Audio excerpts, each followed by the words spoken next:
All right, we've got some 49ers news. They have made their first post-Nick Bosa ACL tear signing. It is a practice squad signing of a familiar name, William Bradley King, veteran defensive end, 265 pounds, was with the 49ers in August during training camp to help them navigate through some injuries. He is going to be back with San Francisco now. I do expect the team to make one of two moves from the practice squad to the 53 tomorrow.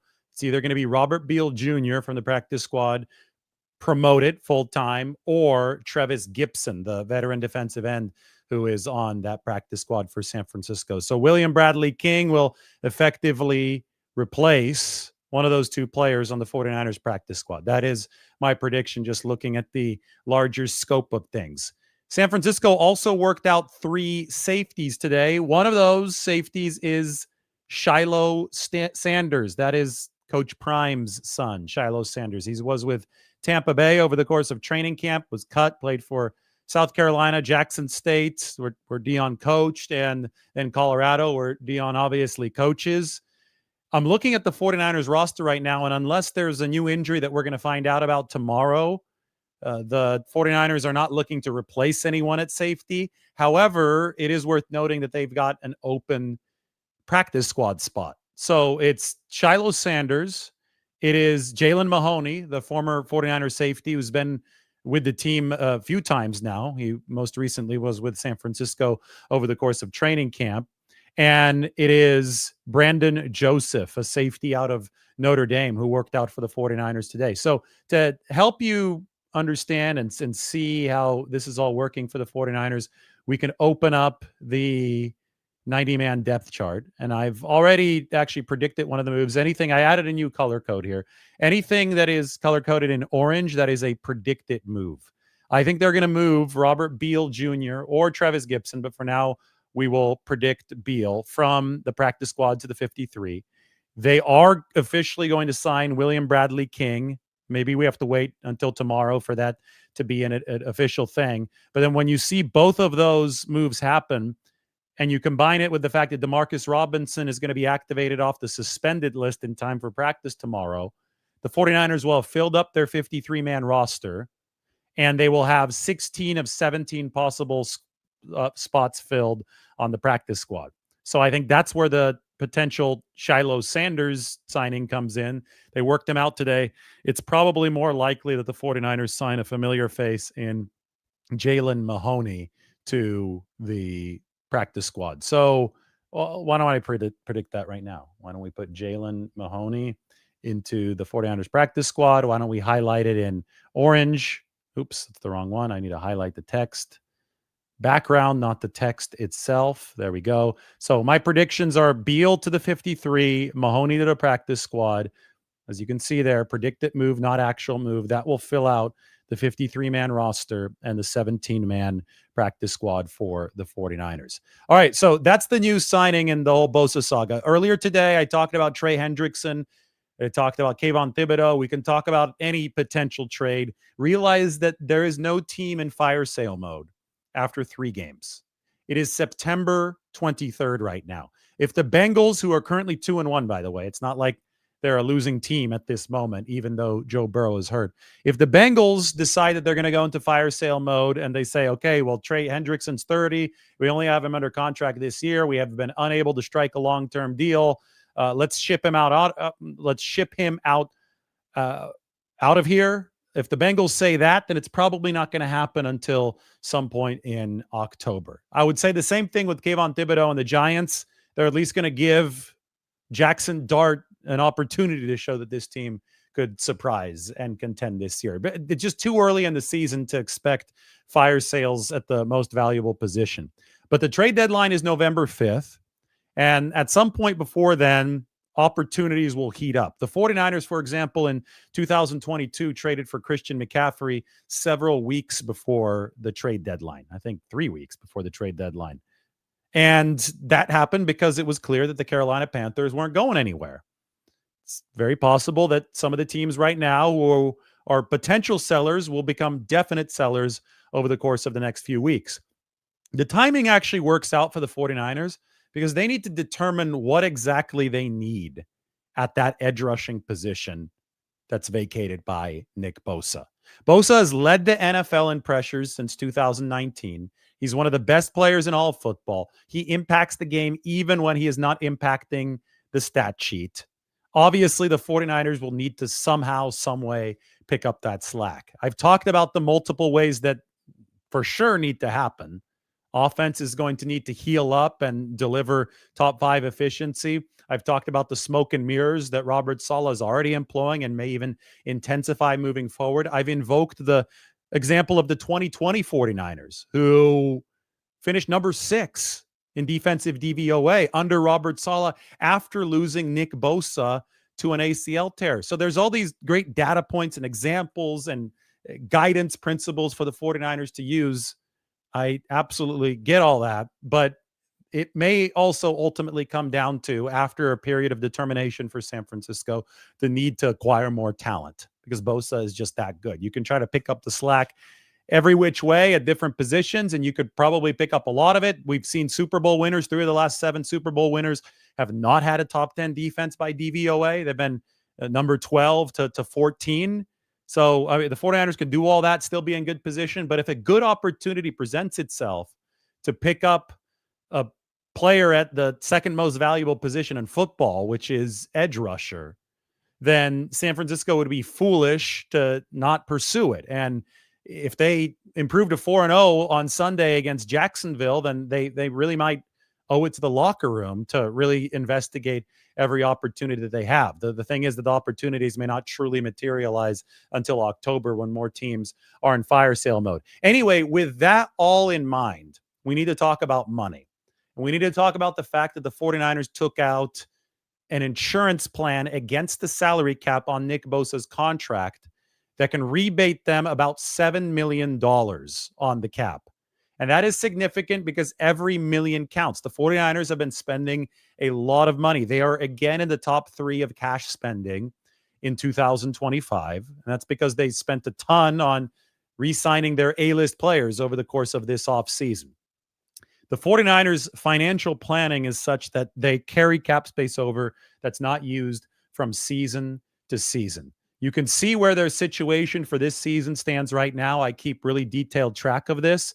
They're at $47.3 million remaining on the 2024 cap. Or, well, sorry, I'm looking at the wrong one. 2025, it's less. It's $32.3 million. Sorry, they've been using more. I'm like, that was a little bit high.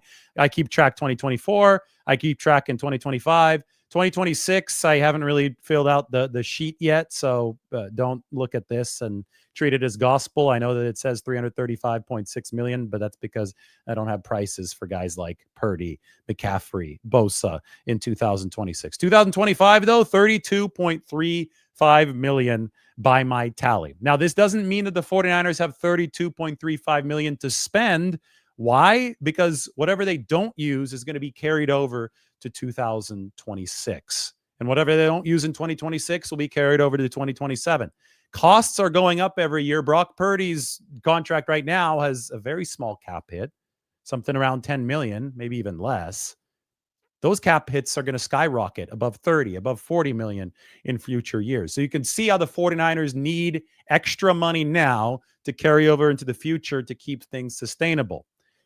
They obviously do have a spending threshold of some level. I can't say if it's exact because they don't even know how big the salary cap is going to be in the future, but they have to play it by feel.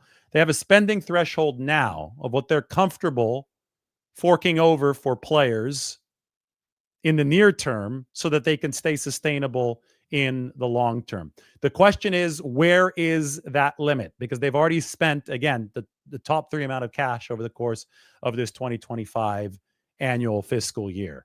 And the fact that they're getting $7 million in salary cap relief through insurance for Nick Bosa, the fact that they got, I think, about $5 million last year for Brandon Ayuk. So that's about $12 million between 2 guys who have torn their ACLs over the past 2 seasons. The fact that the 49ers have been buoyed by year after cap relief, because this is going to be a credit on the 2026 cap, that theoretically expands their spending threshold for now. That's why you take out the salary cap insurance. A number of teams are now doing this.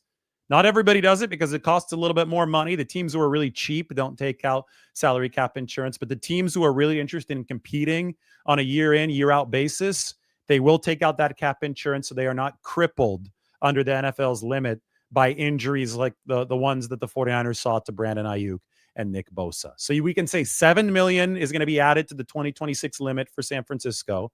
2026 credit, $7 million for the 49ers. But since salary cap space is tied from season to season, it all comes from one big pool. So there's a reason why I have this right here linked to 2024, linked to 2025, linked to 2026. I think it's probably a good time for me to start working on this 2026 sheet because we'll have a better idea of what the 49ers feel comfortable spending in 2025. To give you an example, Trey Hendrickson is set to make $16 million over the course of this entire 2025 season in base salary. However, that has already seen 3 weeks go by. So I'm doing a calculation right now. 16 million. It's a lot of zeros. Divide 16 million divided by 17 games. That is a lot of money per game, but we're going to multiply that by 3. Trey Hendrickson has already been paid $2.8 million over the course of this season in base salary by the Cincinnati Bengals. So 16 million minus 2.8, even I could do that math. That's easy. 13.2 million is what Trey Hendrickson is set to make over the course of this year. Every subsequent week will make Trey Hendrickson's owed money on base salary for the rest of this season $941,000 cheaper. So every single time that he suits up for the Bengals, they pay him $941,000. The price tag gets lower and lower. We know that the 49ers will now have $7 million of extra spending money due to the Bosa insurance. Maybe they ultimately try to figure out a way if they do make a move, if and when they do make a move, to be able to find one at a price point that fits with the money that they're saving on Nick Bosa salary cap insurance, if that makes sense. Because this is a very, very precise dance that the 49ers are playing. They are walking a tightrope financially. They're spending more money than any other team in the league. No team has spent more on its players since Kyle Shanahan and John Lynch took over than the 49ers. They have more star players than any team in the league. They also are now dealing with more injuries to star players than any team in the league. They also are 3-0, so they owe it to themselves. They owe it to the locker room. They owe it to the roster work that they did this offseason to put as good of a foot forward as possible and compete. Well, they got to find a way how to make that cap sustainable because that's been the ethos of this whole roster build for the 49ers. You remember when John Lynch and Kyle Shanahan first took over in 2017, they said that we want to make a team that is not only good, that competes for Super Bowls, but also competes for them on an annual basis. Never just one season and then, oh my God, we're going to be bad for 3 or 4 years because the bubble popped, because the level of sustainability was breached. So that's why the 49ers are looking at this in cautious terms. I thought one of the most interesting quotes from John Lynch this offseason when he was talking about the 49ers offseason of restraint on the free agency market was it wasn't just the players in the 49ers decided not to overpay and sign.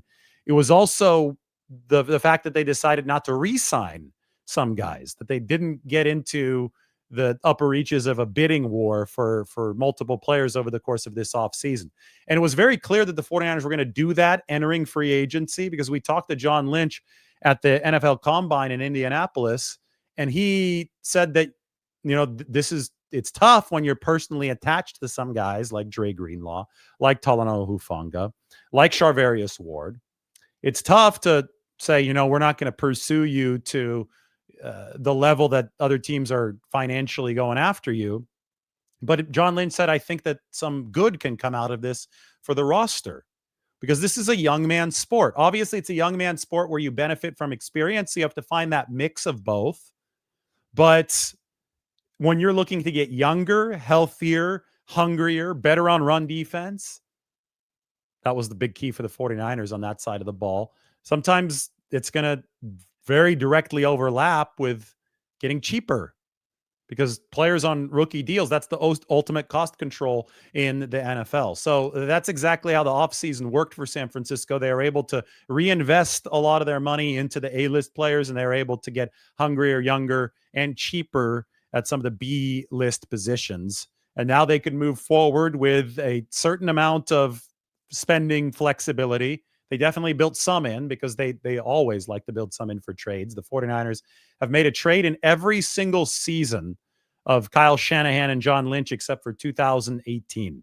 Keep that in mind. They have been very, very active and aggressive on the trade market, so they definitely left themselves some room. Now they have to react to circumstances. Nick Bosa's ACL is torn. We're still quite a ways away from the trade deadline on November 5th. How do you fill the gap between September 23rd and November 5th? Well, you monitor the situation, you monitor the market, you wait for some teams to go into sell mode, you collect your insurance money for the Nick Bosa injury, which is $7 million after you collected about $5 million last year for Brandon Ayuk. You take a look at the books, which we're doing in full detail right here, and you determine how much you can spend this season if an opportunity does pop up at one of those edge situations, at one of those edge positions. For the time being, you rely on your in-house talent. And the move that the 49ers made today of William Bradley King, who used to play for them in August over the course of training camp, does set the table for promotion of either Robert Beal Jr. or Trevis Gibson from the practice squad. You see what you have if you're the 49ers. The only thing you can do is wait at this point. It's like an airplane that's not cleared to land. Until there's a market, until the trade deadline gets closer, you don't have clearance to land, so you got to circle around the airport a few times. You got 49ers have to play probably a few games. At least one, probably at least two, because I think there's a window for San Francisco to potentially do something in early October after they play on Thursday night against the Rams. They're about to play 2 games in 5 days. Jacksonville on Sunday, a chance to go 4-0. The Rams the following Thursday, and if they beat Jacksonville, it'll be a chance to go 5-0 and 3-0 in the division. If about 9 days from now, the 49ers are 5-0 and 3-0 in the NFC West, absolutely, hell yes, I would expect them to make a firm push of the chips into the middle of the table for an edge rusher who can truly, truly make the difference. If you are off to a 5-0 start with 3 of those wins coming against the NFC West, you absolutely owe it to the players, the coaching staff. You owe it to yourself. I mean, the 49ers went into this wildly aggressive roster rebuild this offseason. And I hate to use the word rebuild because people don't understand the word rebuild. It is super rare in the NFL to be able to make your team younger to the degree that we saw the 49ers do it over the course of this offseason while you maintain several Hall of Fame pillars on your roster.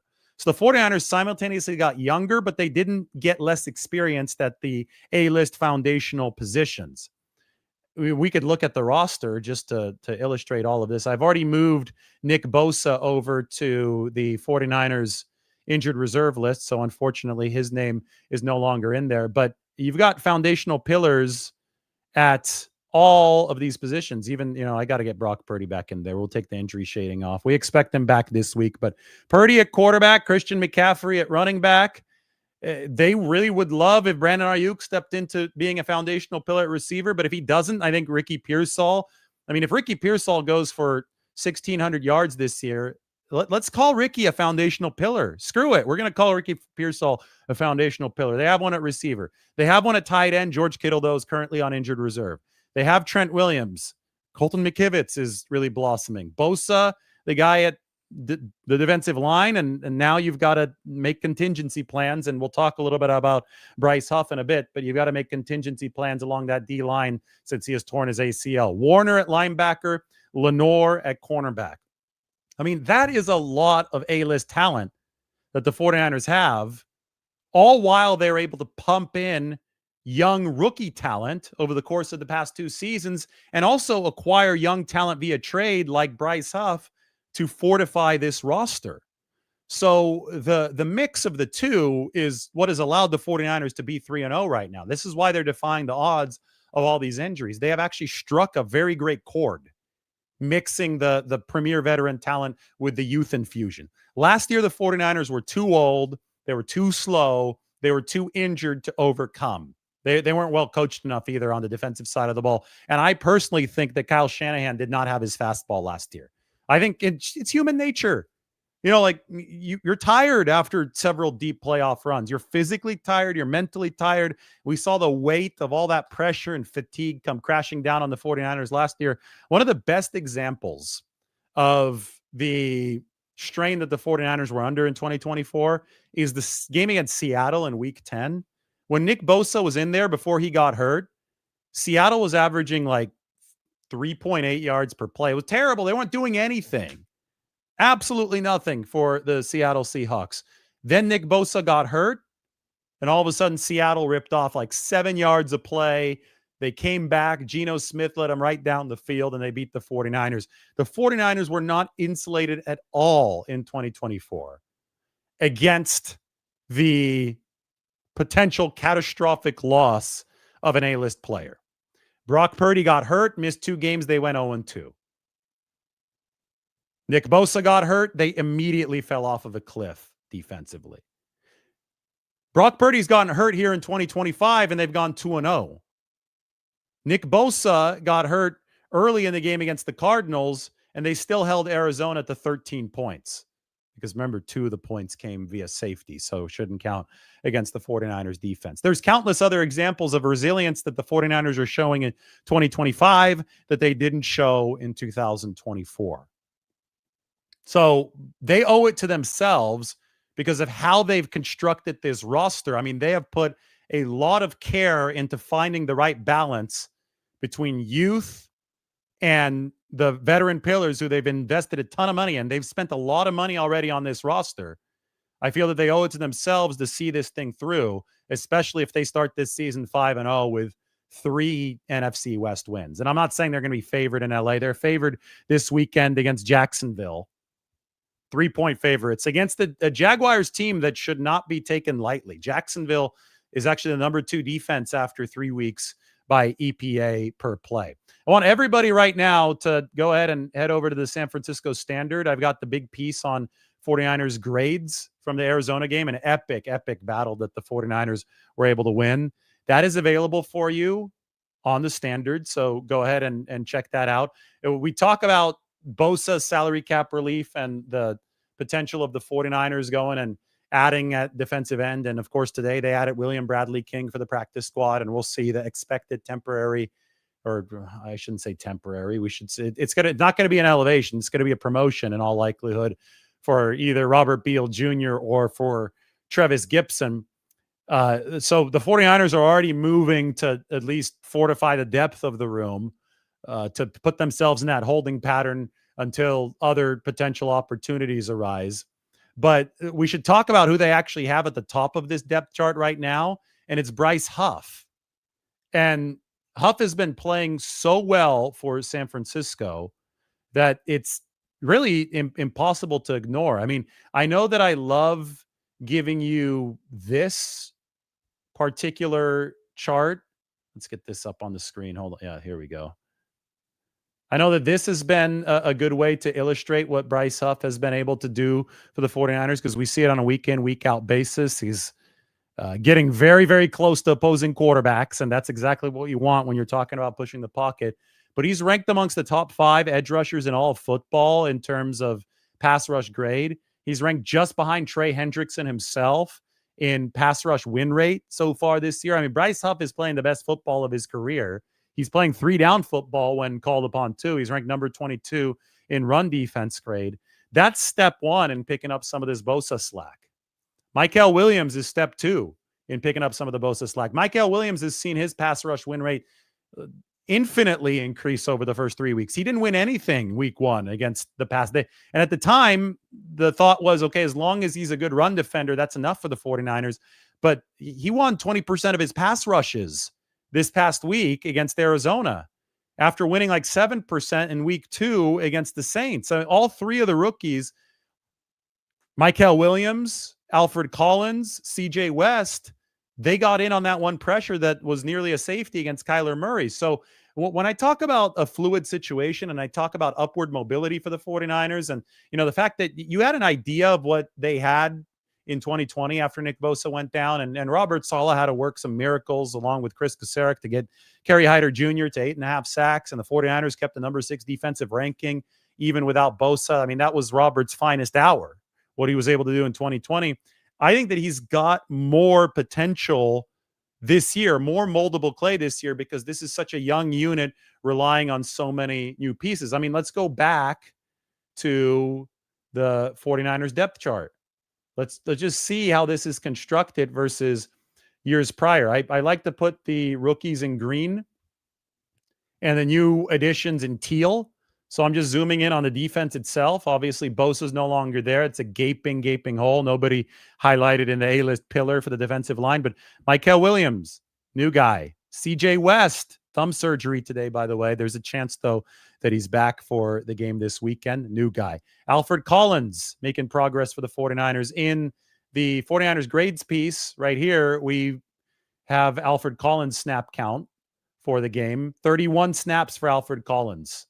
That is by far Alfred's biggest workload of this season. I mean, he started with 9 snaps in game 1. So in Seattle, you saw Alfred Collins with 9 snaps. 2 weeks later, facing the Arizona Cardinals, another division game, he's at 31. And, his rotational usage is not really tied to Nick Bosa's because he's a defensive tackle, not a defensive end. So that shows you if he's playing 3 times as much as he was in week 1, that shows you how quickly Alfred Collins is growing for the 49ers. Nick Martin, now this is a player who hasn't appeared yet. He's been inactive. I have to credit Joseph Dana. He is a follower, and I don't know if he watches the YouTube videos, but he's a follower on Twitter. He was just wondering if there's any chance that they come up with another sub package that includes Nick Martin as a pass rusher. Because the 49ers already have 3 sub packages, which is more than the usual 2. One of the sub packages involves a standard nickelback right here, Upton Stout. Another one of the sub packages involves their standard base linebacker. It's right here, Luke Gifford. And the third sub package involves the big nickel, Jair Brown, who, maybe we even, I'm going to redo this depth chart a little bit because Jair Brown is no longer playing a safety position. He's playing a nickelback position. And I know that Chase Lucas is technically the backup to Upton Stout. But what I would do here is move Chase Lucas to the outside because Jair Brown is getting more play time than him, and have Jair in as Stout's backup, because we saw Jair with 25 snaps playing the big nickel position. The little nickel's Upton Stout. He had 32 snaps. Chase is a backup to Upton. So if Upton's unavailable and they need a small nickel, they'll go to Chase. And then if they want to go to the third potential personnel package, sometimes the one they begin the game with, and they want base against the run defense and you want a heavier player, Luke Gifford is going to play that third spot. I know it sounds a little bit complicated, but I think it's helping illustrate my point, and it's that Robert Saleh is executing a lot of machinations on the back end for the 49ers, and these machinations can help them pick up some of the pass rushing slack left behind by Bosa, because the smarter you are, say Arizona's running a ton of 13 personnel with big tight ends, but you still need some speed because those tight ends are probably the toughest position to cover. You got a guy like Trey McBride that we saw from the Elijah Higgins too from Arizona. Those are 2 guys who can be tough to keep up with. You might want somebody that has closer to DB speed, but also has some real size to cover them. That's where you enter Jair Brown. That way you've got a bigger cover guy than Upton Stout, who's only 5'8". But if the other team is going to be running multi-wide receivers, if you're going to see some kind of 11 personnel or, what have you, a slot wide receiver being part of the mix, well, then you're probably going to want a smaller defensive back who's quicker, but also strong at the same time to be able to take out the run, because run defense is such a priority. That's why they went out and got Upton Stout. He might be 5'8", but he can move, and he's got the grip strength of an ox. I mean, this guy is very, very strong. And he had 21 bench press reps. That says enough, the most of any DB at the NFL Combine. So that's what Stout's for. And then if you really need some size, if you really need some muscle, while retaining some of the movement ability. That's why Luke Gifford is your number 3 linebacker. So in this way, the 49ers defense is way more amorphous than it was last year. And this is just, again, from one of my followers over on X. I'm not going to say that the 49ers are actually planning this, but maybe they can become even more amorphous down the road, and maybe Nick Martin can have a pass rushing package if they don't feel that he's fully ready for a 3-down linebacker position quite yet.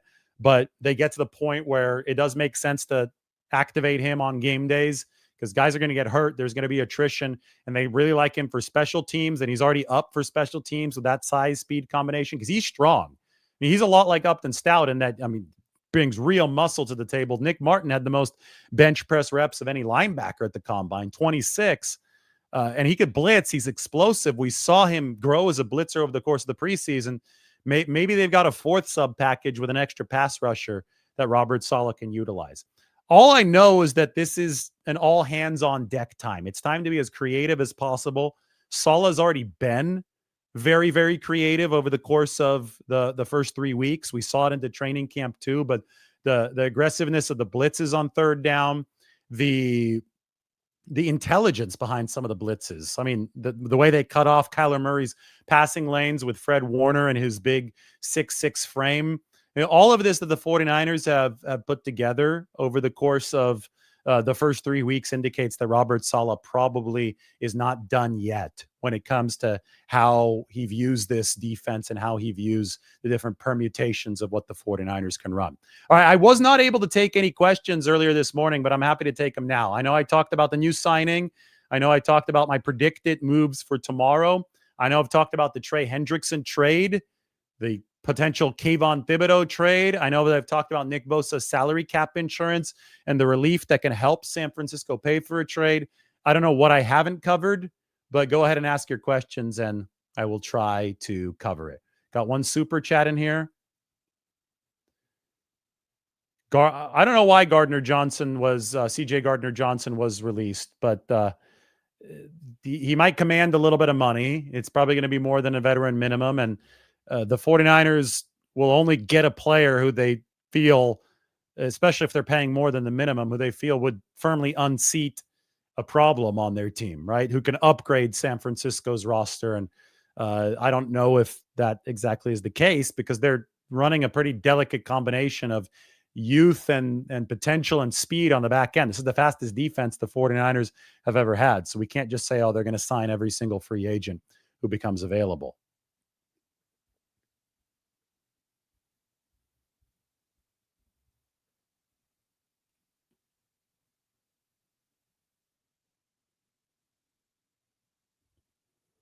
All right, I'm ready for some questions. Let's get them in here. Why not let the Hulk have some playing time? Well, he's a defensive tackle. He's not a defensive end. And so far, the tackles have stayed healthy for San Francisco. As you can see here, Elliott, I thought they've played well. They've been a good run defense this year.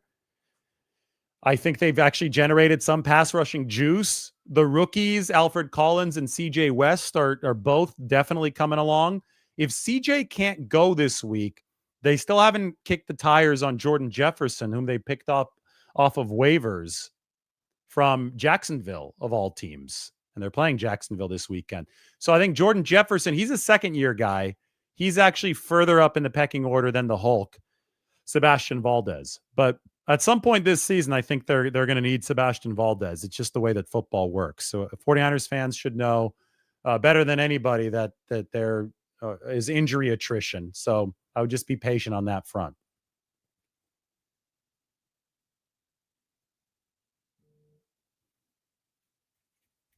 Ooh, Evan Anderson also on the practice squad. I forgot to mention him. Sorry about that. They might even elevate Evan Anderson at some point. They could feel that Evan Anderson is ahead of Jordan Jefferson, but they needed the 53-man spot to poach Jefferson from the Jags. So it could be that Anderson gets priority with an elevation, but we'll just have to see. But really, we have not reached a decision point for the 49ers in this regard yet because their defensive tackles up until this point, up until the CJ West broken thumb, have remained healthy, and he still might be available to go with a cast on Sunday.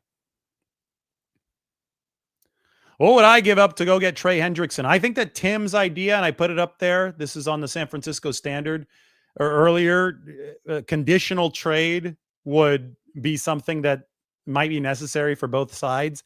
I think that if you're the 49ers, you have to find a way to protect yourself in case you do trade for him, because it wouldn't be overly cheap. I don't think it'd be overly, insanely expensive, because Trey Hendrickson is 30 years old, but you do have to find a way to protect yourself if the guy doesn't re-sign with you, or if you don't want to re-sign him. And in case this is a complete dud, in case he gets hurt 2 weeks from now, you can't just go out there, spend a valuable pick, and then have Trey Hendrickson miss most of the season and not make the playoffs. A conditional pick that has some incentive tied to it would be the only way that I could see something fair getting worked out. And I think Tim said big trade package for Trey Hendrickson if he plays over 60% of snaps and the 49ers make the playoffs and he re-signs with them. And it gets significantly smaller if he plays over 60% of snaps, but they don't make the playoffs. And it gets even smaller if he doesn't reach 60% of snaps. Turns into basically spending a second round pick and that's it. And saying, well, that's the price of doing business. You got to move on with your life if it doesn't work out. So something on like an escalating scale like that, I think would make some sense. Would the Bengals go for it is the question. That's where you have to thread the needle. And I think it's just too early to be talking about something like this right now in more detail than we already are, because the Bengals are 2-1. They're not in fire sale mode. It's September 23rd. More time needs to pass off the season clock here before we know who's going to want to sell and who for sure is a buyer. The 49ers aren't sure, nor should they be at this point. And the Bengals aren't sure, nor should they be at this point. So give it some time. As September turns to October, I think that we'll be in a much better spot to gauge this kind of stuff. Right now, I mean, the goal for the 49ers is this right here. Stay in that upper right.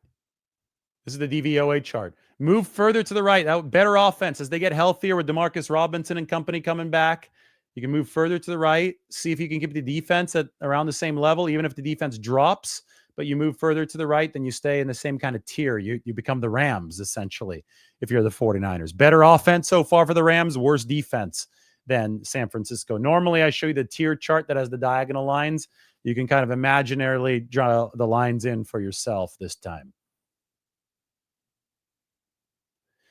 Yes, Hendrickson has had 17 sacks in each of the past 2 seasons. The dude's a player. Right? Cincinnati's been unable to find a long-term agreement. They compromised with him to keep him in the building at a $16 million base salary this year, plus whatever the signing bonus is. The 49ers don't care about that, though, since the signing bonus is paid by Cincinnati. And he might not be Bosa. He doesn't generate the same types of pressures as Bosa, but he certainly finishes for Cincinnati. And he certainly would make the 49ers better. Then the question is, does the opportunity even present itself? And can the 49ers thread the needle financially the way that they need to?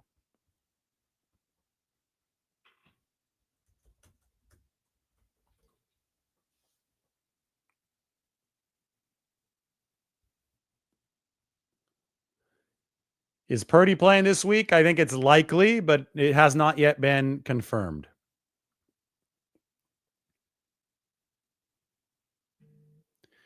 Can I explain insurance? Is it a percentage of the cap hit? That is, why can the 49ers only recoup $7 million? Yeah, you could only take out a certain amount of insurance. So for the bigger the contract, it is a percentage thing. The bigger the contract, the more insurance there's going to be against the salary cap. So Ayuk's contract, I think it was about $5 million in insurance payback for the 49ers, and the payout for Nick Bosa is going to be $7 million.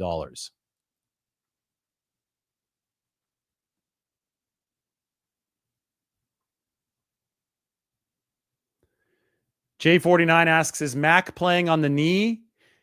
He's day-to-day this week. But I think the good news for the 49ers is that Brock Purdy is almost fully healthy for San Francisco. It was trending in a very good direction last week. We'll see how this week goes.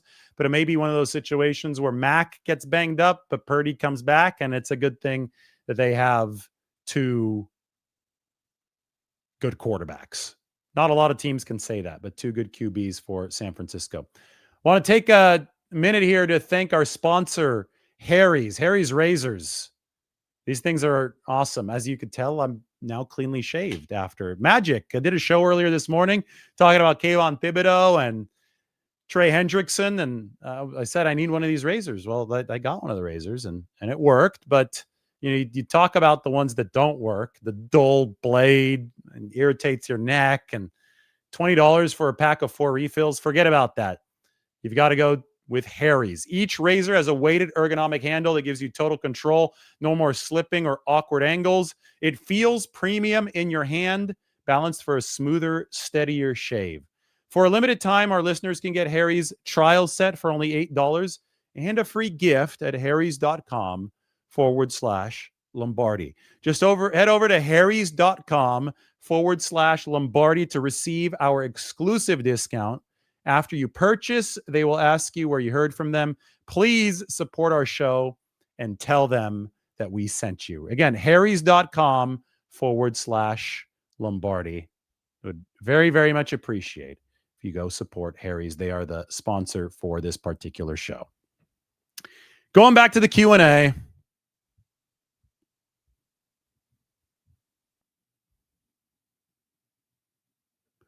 W1323 says the easy schedule has everyone blinded. Well, I mean, the schedule is what's coming up, but you do realize the 49ers went into Seattle. Seahawks are ranked number 1 DVOA in all football, and the 49ers beat them on the road. And they would have beaten them by 2 touchdowns had Eddie Pinheiro already been the kicker. The extra point, I mean, not the extra point, the expected points of special teams were -11 in that Seattle game. And they still beat them, and they're the number 1 DVO team in all football. You can't beat anybody better than number 1. So, there's this talk about the 49ers having this easier schedule, which I might have understood over the course of the offseason, but now you actually have data from the games that they've played, and they went in and they beat Seattle. They beat Arizona shorthanded at home. I mean, imagine Arizona without Murray, without McBride, without Marvin Harrison Jr., without Budda Baker, without Josh Sweat. How do you think the Cardinals would have done against the 49ers? I don't think they would have done very well. And the 49ers still won that game. And then you project forward and you say, oh, this is an easy schedule. But do you consider the fact that the Colts have had the most efficient offense in football through 3 weeks? Maybe that Indianapolis game won't be as easy as everybody thought it would be. There's all these preconceived notions. The NFL changes quick, man. The NFL changes quick. You can't rely on preconceived notions. You've got to adapt to data as new data flows in. As Steve says, you can only play who's on the schedule. And to me, it seems that the 49ers have done an impressive job against a team like Seattle to beat them on the road. So, yes, that is a good point. Wayne says the NFC West is the toughest division to play. And I think it's really hard. I think the NFC North also is tough. I think that the Lions made a statement last night in Baltimore. We know that the Packers are good, even though they lost to the Browns. So it could be between those two divisions. I think it's also too early to firmly tell some of these things, but we could start to see the beginnings of trends. And the NFC West definitely has a bunch of tough outs in it.